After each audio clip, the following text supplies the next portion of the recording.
ओए मेरे शमशेरों, ऐसी ही रोचक कहानियों के लिए प्लीज लाइक करो, सब्सक्राइब करो और हाँ, घंटा जरूर बजा देना। नरसिंहपुर गांव में शांति अपने 2 बेटों के साथ रहती थी। बेटे बड़े हो गए और शहर में नौकरी करने लगे। बहुएं भी उनके साथ ही रहती थीं। शांति का मन शहर के छोटे से कमरे में नहीं लगता था, क्योंकि वह गांव की खुली वादियों में रहने की शौकीन थी। इसीलिए वह शहर छोड़कर गांव में रहने आ गई। बच्चे बीच बीच में आया जाया करते थे। गांव में कोई भी बाई नहीं मिलती थी, इसीलिए शांति को सारा काम अकेले ही करना पड़ता था। समय बीतता गया। अब शांति की भी उम्र हो चली थी। अब शांति को घर के काम काज करने में दिक्कत होने लगी थी। उसी गांव में गांव से बाहर एक बड़ा सा नीम का पेड़ था। लोगों का मानना था कि उस पेड़ पर चुड़ैल रहा करती है, लेकिन वह कभी किसी को परेशान नहीं करती है। गांव वाले इस बात को जानते थे, इसीलिए उस पेड़ के नीचे कोई नहीं जाता था। शांति अपने काम धाम से परेशान होकर सोचती हुई कि अब मुझसे काम धाम तो होता नहीं है, कैसे चलेगा जीवन। इन्हीं सब ख्यालों के चलते चलते उसे ध्यान ही नहीं रहा और वह उसी वृक्ष की छाया में थक कर बैठ गई और उसे नींद लग गई। 12 बजने वाले थे। चुड़ैल पेड़ के ऊपर सोई अपने बाल सुखा रही थी। उसके बाल काफी लंबे थे। शांति उसी पेड़ के नीचे सो रही थी। उसे अपने ऊपर कुछ लटकता हुआ सा महसूस हुआ। वह हाथ से उसे हटाने लगी। तभी चुड़ैल के बाल का कुछ हिस्सा शांति के हाथ में आ गया और वह उसे लेकर घर चली आई। घर आकर उसने अपने हाथ में कुछ बाल के टुकड़े देखे और वह उन्हें ले जाकर सरसों की हांडी में रख आई और चैन की नींद सो गई, क्योंकि उसे मालूम था कि हो न हो यह उसी चुड़ैल का बाल है। इसे छिपाकर रख देती हूं, कभी न कभी तो मेरे काम ही आएगा। जब चुड़ैल की नींद खुली तो चुड़ैल को एहसास होने लगा कि उसके बाल किसी ने तोड़ लिए हैं। वह काफी परेशान हो गई। आखिर मेरे बाल किसने तोड़े हैं? इस पेड़ के नीचे तो कोई आता भी नहीं, फिर मेरे बाल किसने तोड़े? पता लगाने के लिए वह गांव की ओर निकल गई। वह हर घर में जा जाकर ढूंढने लगी और जिस भी घर में उसे सुराग न मिलता, दरवाजे पर क्रॉस का निशान लगा देती। इस तरह क्रॉस का निशान लगाते लगाते वह एक एक करके घरों को छानती गई और आगे बढ़ती गई। ओफो, किसी घर से मेरे बाल की सुगंध नहीं आ रही है। चलो, सारे घर तो देख लिए, अब यही एक घर बचा है, इसे भी देख लेती हूँ। हाँ, यही घर है। इसी घर से मेरे बाल की सुगंध आ रही है। और वह उस घर के बारे में पूरी बात पता करके वापस चली गई। ओहो, इस घर में तो एक बुढ़िया रहती है। क्या उसने मेरे बाल तोड़े होंगे? पर मेरे बालों का वह क्या करेगी? लेकिन पता नहीं, बाल की सुगंध तो इसी घर से आ रही है। सुबह सुबह क्रॉस का निशान देखकर सभी गांव वाले हैरान हो गए। सुखुआ ने पूछा, क्या रे सामू, क्या तूने ये क्रॉस का निशान बनाया है? अरे नहीं दादाजी, क्यों सुबह सुबह डरा रहे हो? हम लोगों ने ये क्रॉस का निशान नहीं बनाया है। अरे, ये क्रॉस का निशान तो मेरे घर पे भी है। सभी गांव वाले एक दूसरे की तरफ हैरानी से देखने लगे और डर भी गए। आखिर सबके घर पे ये कैसा निशान बना हुआ है? हल्ला सुनकर शांति दादी भी घर से बाहर आ गई। अरे, तुम लोग क्यों शोर मचा रहे हो? देखो शांति काकी, हम सभी के घरों पर कैसा निशान बना हुआ है।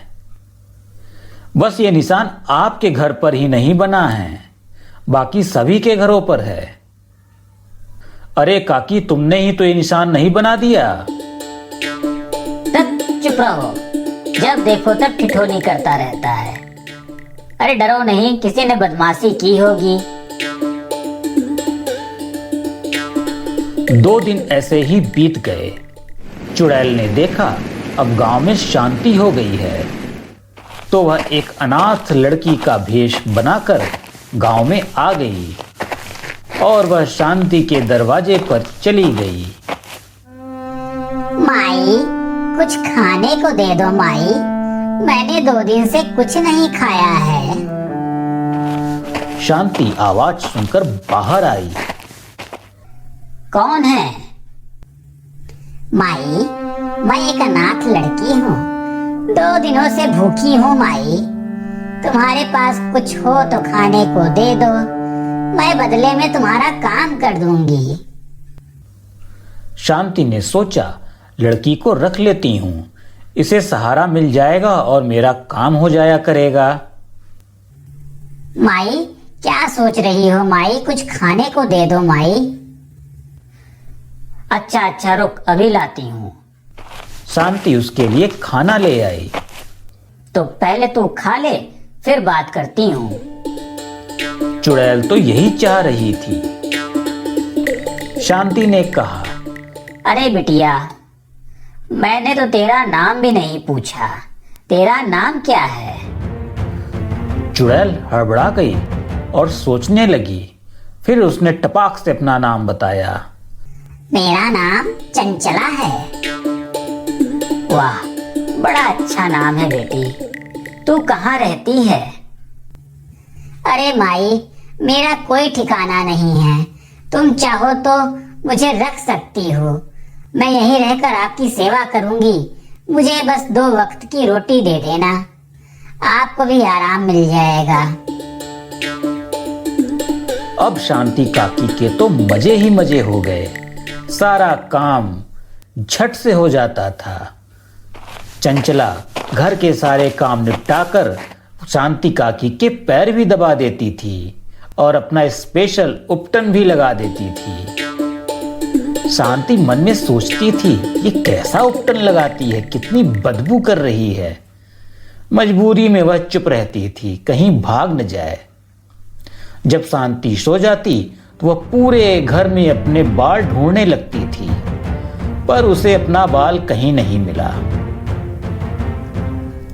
यूं ही समय बीतने लगा। जाड़ों का दिन था। शांति काकी धूप में बैठी थीं और साथ में गांव की अन्य महिलाएं भी बैठी थीं। तभी सुनैना ने कहा, अरे शांति काकी, ये बालों में क्या लगा रखी हो? कितनी गंदी महक आ रही है। तभी सभी महिलाएं भी एक एक करके बोलने लगी, हाँ शांति काकी, ये क्या लगा रखा है? बदबू मार रहा है, बदबू ही बदबू आ रही है।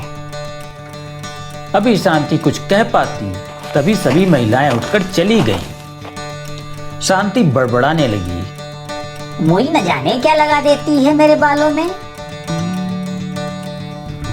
धीरे धीरे समय बीतने लगा। होली के दिन आ गए। होली की छुट्टी में दोनों बेटे बहुओं के साथ गांव आ गए। घर में काम काफी बढ़ गया, फिर भी चंचला बखूबी अपना सारा काम एक एक करके निपटा देती है। तभी बड़ी बहू ने कहा, माँ जी, आपको तो बड़ी अच्छी काम वाली मिल गई है, सारा काम तो मिनटों में निपटा देती है। अरे शांति काकी के तो भाग ही खुल गए। सारे काम इतनी फुर्तीली से करती है कि किसी को दिखाई ही नहीं पड़ता। सारे गांव वाले इसके काम को देखकर चकित रहते हैं। धीरे धीरे होली का दिन आ गया। होली की तैयारी जोरों शोरों से होने लगी। तभी बड़ी बहू ने कहा, अरे चंचला, आज सभी को सरसों का उपटन लगाना है, जा हांडी से सरसों लेकर आ और पीस दे और सभी को लगा दे। चंचला सारे काम निपटाकर हांडी से सरसों निकालने चली गई और जैसे ही सरसों में हाथ डाला वह जोर से चिल्लाई, पौनी पौनी पौनी बरवा पौनी बरवा पौनी पौनी पौनी बरवा पौनी बरवा पौनी। उसकी चिल्लाहट सुनकर सभी लोग उधर दौड़ गए और उसका असली रूप देखकर सभी डर के मारे चीख दिए। चंचला बाल पाते ही तेजी से जंगल की ओर भागने लगी। गांव वाले चंचला चुड़ैल को देखकर डर के मारे इधर उधर भागने लगे। अरे शांति के घर में इतने दिनों से चंचला चुड़ैल काम कर रही थी, क्या शांति को यह मालूम नहीं था? तभी मैं कहूं कि इतनी जल्दी जल्दी सारे काम कैसे निपटा लेती है। तभी चंचला ने शांति काकी से कहा, अरे काकी, अब हाथ नहीं आऊंगी, मैंने अपना बाल पा लिया है, अब मैं तेरे हाथ नहीं आऊंगी।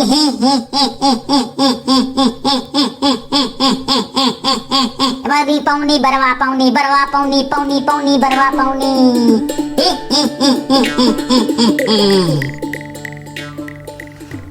गांव वालों ने कहा, अरे शांति काकी, तुम्हें डर नहीं लगता था?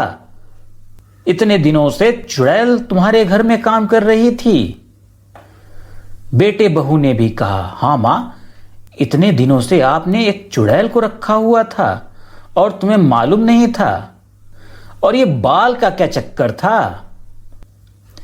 शांति ने कहा, अरे छोड़ो इन बातों को, अब तो वह चली गई ना, उसने कभी मेरा नुकसान नहीं किया, उल्टे मेरी सेवा ही तो करती रही।